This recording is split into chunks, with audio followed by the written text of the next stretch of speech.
আসসালামু আলাইকুম ভাই ব্রাদার, সবাই কেমন আছেন? আশা করি সবাই ভালো আছেন। সুন্দর একটা জায়গায় আইলাম আপনাকে দেখানোর জন্য। এই যে সূর্যমুখী ফুল, অল্প একটু জায়গা না, অনেক অনেক জায়গা বইরা। এই জায়গা ঘুরতে এলে আপনারা অনেক কিছু দেখতে পারবেন, না শুধু এক পদের কৃষি। যেমন এই সূর্যমুখী ফুল আছে, প্লাস ওই সাইডে ভুট্টা গাছ আছে অনেক, তারপরে এই সাইডে আলু গাছ আছে, এই সাইডে বাদাম গাছ আছে, তারপরে মানে এই জায়গায় নানান কিছু চাষ করছে।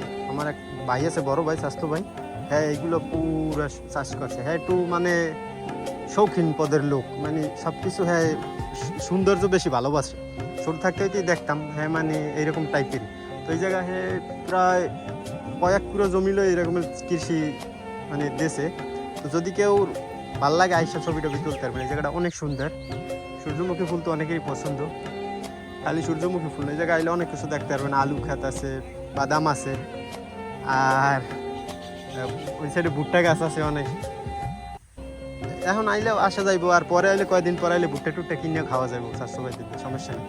আইয়েন যে রাত ভাই ব্রাদার আছেন। আর এই জায়গাটা হইলো সূর্যপাশা 7 নং ওয়ার্ডের ভিতরে আমাগো খলিফা বাড়ির পিছন।